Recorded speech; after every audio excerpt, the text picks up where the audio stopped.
नमस्कार दोस्तों, जसी टेक में आप सबका हार्दिक स्वागत है। जब हम शुक्रवार को क्लोज हुई थी हमारी मार्केट, उसके बाद क्या क्या चेंज हो गया है। उसके बाद चेंज ये हो गया है कि रिलायंस इंडस्ट्रीज लिमिटेड ने अपने नतीजे घोषित किए हैं।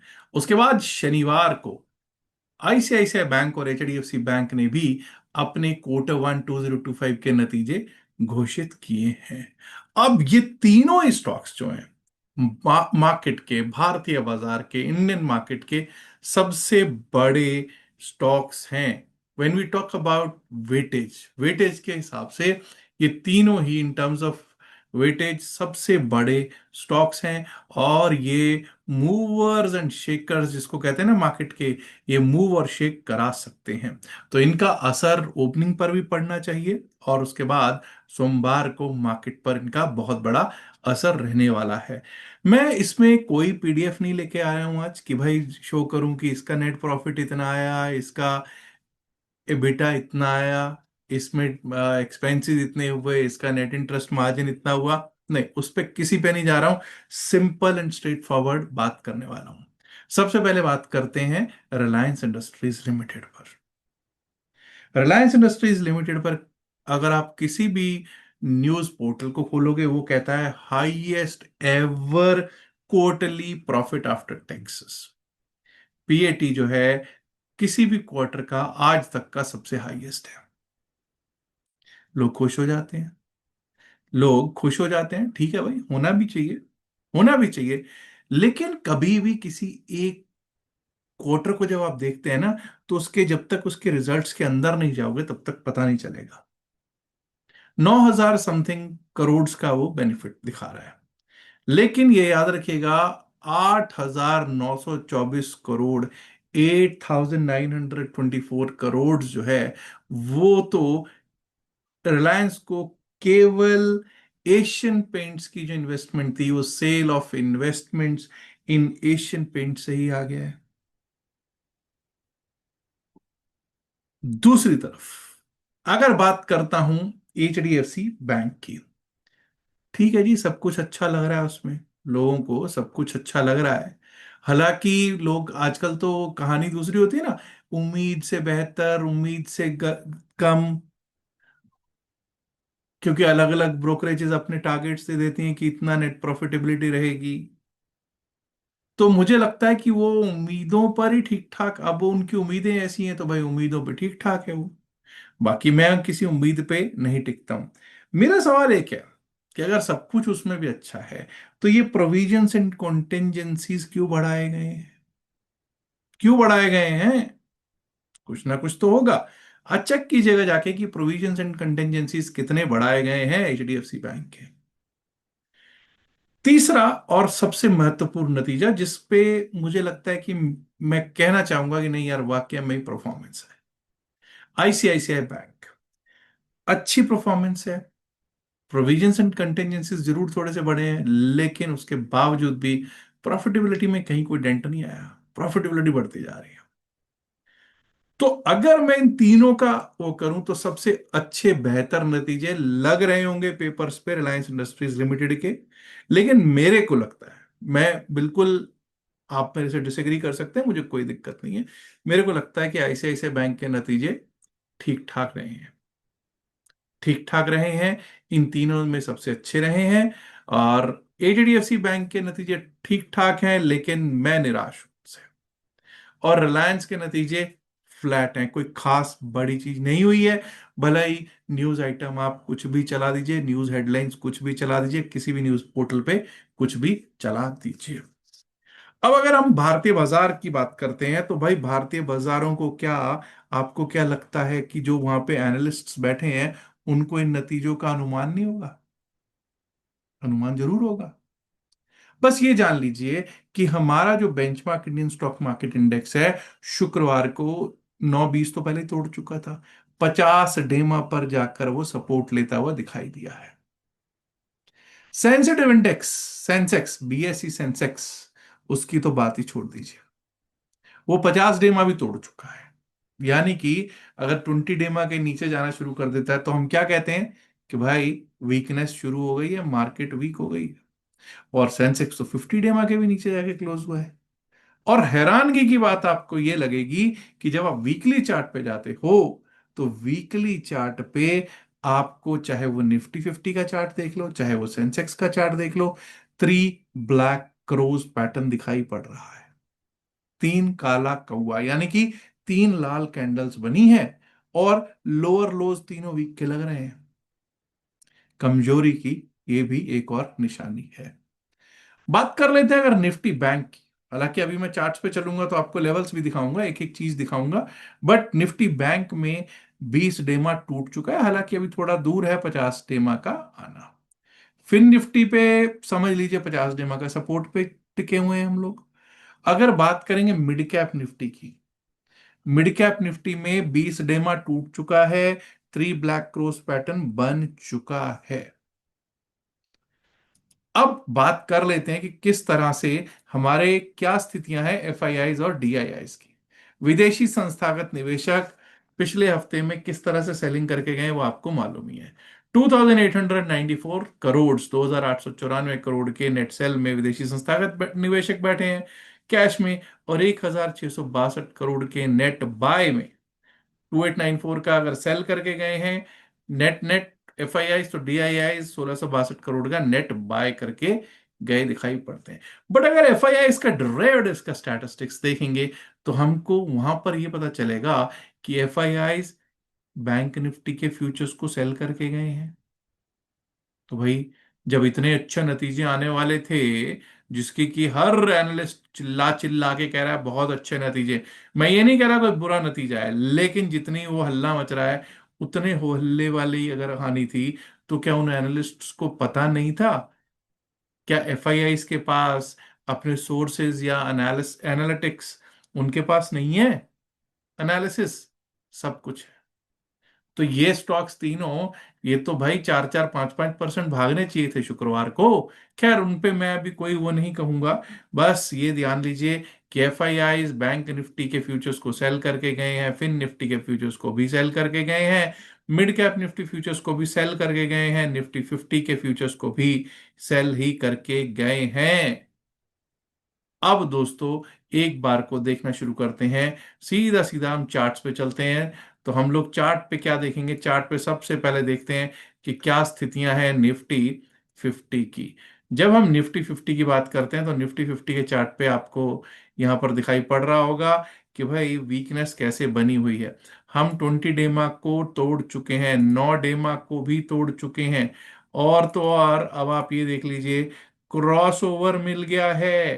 क्रॉसओवर मतलब 9 डेमा नीचे आ गया और 20 डेमा ऊपर चला गया है। तो यानी कि वीकनेस तो बनी ही हुई है। अब ऐसा करते हैं कि एक बार को 15 मिनट के चार्ट पे देख लेते हैं जाके कि क्या रह सकती है स्थितियां, क्या हो सकता है। यहां पर अगर आप देखोगे तो मैंने सबसे ऊपर जो लगाया है वो लगाया है 25206। ये 25,206 एक बड़ा रेजिस्टेंस है। हालांकि अभी तो 25,000 ही बड़ा रेजिस्टेंस बना हुआ है। 25,206 लेने का भाव ये है कि ये 20 डेमा है। हमारे लिए मंडे को इंपॉर्टेंट रहेगा कि 25,200 206 के ऊपर हम अगर क्लोज होते हैं। अगर क्लोज होना शुरू कर देते हैं, तो फिर से एक उम्मीद की किरण जग जाएगी। लेकिन दोस्तों, हम लोग 24,968 24,968 पर क्लोज हुए हैं। आइए देखते हैं कि कहां से हम लोग अपसाइड के बारे में सोचेंगे। 25,012, 25,013, 25,012 13 के ऊपर जब तक टिकते नहीं, तब तक अपसाइड के बारे में सोचते नहीं। टिकेंगे तो 25,090, 25,090 देखने को हो सकता है प्राप्त, और अगर वो भी पार हुआ तो 25,154, 25,206, 25,154, और 20 डेमा बैठता है 25,206 पे। डाउन साइड की बात कर लेते हैं। 24,918 लो है, 24,918, 917 अगर टूटा तो 24,865, 24,865 का लेवल है। और अगर उसके भी नीचे जाना शुरू कर दिया तो 24,830, 832 पे जाके एक बार को सपोर्ट ले सकता है Nifty 50। Let's now talk about Nifty mid cap. Nifty mid cap की स्थितियां आपको मालूम है कि भाई ये भी 20 डेमा से नीचे आ चुका है, ये भी कमजोर हो चुका है। लेकिन दोस्तों, जब हम अपसाइड के बारे में सोचते हैं इसके बारे में, तो जब तक 13,283 के ऊपर चलना स्टार्ट ना करे, टिकना स्टार्ट ना करे, अपसाइड के बारे में सोचेंगे नहीं। 13,283 के ऊपर गए तो 13,310, 13,310, 13,341, 13,341, 13,376, 13,375, 376। डाउन साइड जब तक शुक्रवार का लो दैट इज 13,120, 121 नहीं कटता, 13,121 के नीचे नहीं जाते, तब तक डाउन साइड का कोई विचार मैं तो नहीं बनाऊंगा। 13,057 आ सकता है, 13,057 आ सकता है। और अगर उसके भी नीचे गए तो 12,997 से 13,000, 12,997 टू 13,000 तक के लेवल्स देखने को हो सकते हैं प्राप्त। आइए अब बात करेंगे हम लोग बैंक निफ्टी की। जब बैंक निफ्टी की बात करते हैं दोस्तों, तो वैसे मैं आपको एक और चीज बता दूं कि बैंक निफ्टी पर और फिन निफ्टी पर सबसे ज्यादा असर पड़ेगा एचडीएफसी बैंक और आईसीआईसीआई बैंक क्या करते हैं। एक के नतीजे ठीक ठाक आए, एक के नतीजे कुछ अच्छे आए, यही बात हुई ना हमारी। हाँ, तो कहीं ऐसा ना हो कि मैनेजमेंट ऑफ इंडेक्स हो जाए और सबको फंसा लिया जाए। एनीवेज, हम तो लेवल टू लेवल ही बात करेंगे। जब तक 56,525, 56,525 के ऊपर चलना स्टार्ट नहीं होंगे, जब तक चलना स्टार्ट नहीं होंगे ऊपर के बारे में नहीं सोचेंगे। उसके बाद आ सकता है लेवल 56,705, 56,705। ये 56,705 क्या था? शुक्रवार का हाई था। उसके बाद आ सकता है 56,851, 56,851, 56,957, 56,957, and above that we might be able to see 57,273, 57,073 तक के लेवल्स। लेकिन दोस्तों, अगर हमको शुक्रवार का लो कटता हुआ दिख गया, ये समझ लीजिए 56,200, 204 बार लो है, 56,200, 204 अगर कटा, तो 56,100, 104, 56,100, 104, 56,011, 56,011, और 56,011 भी अगर कट गया तो 55,898, 55,898 टू 55,900 देखने को हमको मिल सकता है। Now let's talk about Fin Nifty. याद रखिएगा, फिन निफ्टी जो है, निफ्टी फाइनेंशियल सर्विसेज, यहां पर 50 डेमा का सपोर्ट ले रहा है, बिल्कुल 50 डेमा के सपोर्ट पे बैठा हुआ है। बैंक निफ्टी से भी ज्यादा कमजोर दिख रहा है। जी हाँ, 26,785 पिछले दिन का हाई है। इसके ऊपर जब तक नहीं टिकेगा, जब तक नहीं जाएगा, जब तक नहीं टिकेगा, तब तक हम अपसाइड के बारे में नहीं नहीं नहीं सोचेंगे। 26,837 दिख सकता है, 26,837, और उसके ऊपर गए 26,896, 26,896। ऑन द डाउन साइड अगर 26,513 कट जाता है, डाउन साइड दिखनी शुरू हो जाएगी भाई। 26,500 पे कोई दिक्कत नहीं, साइकोलॉजिकल सपोर्ट जरूर बना हुआ होगा, लेकिन उसे टूटने में शायद देर ना लगे। 26,462, 26,414, 26,462, 26,414 के लेवल्स दिख सकते हैं on Nifty financial services. Sensex पर बात कर लेते हैं और उसके बाद बात करेंगे स्ट्रैटेजी ऑफ द डे पर। जब तक हम 82,000 के ऊपर ना जाएं, 82,000, 82,060, 61 के ऊपर, 82,061 के ऊपर नहीं जाएंगे, नहीं टिकेंगे, आप साइड के बारे में नहीं सोचेंगे। 82,245 देखने को मिल सकता है। उसके बाद 82,245, 82,401, 82,401, और उसके ऊपर गए तो 82,500, 526, 82,500, 526। डाउन साइड की अगर बात करेंगे तो अगर 81,608 कट जाता है, 81,608 क्या था? पिछले दिन का लो। अगर ये कट गया तो समझ जाइएगा 81,500, 81,498, 81,500 टू 81,498। वो भी कटा तो 81,353, 81,353, 81,196, 81,196, and below that you might be able to see 81,000 to 80,990, 991 के लेवल्स।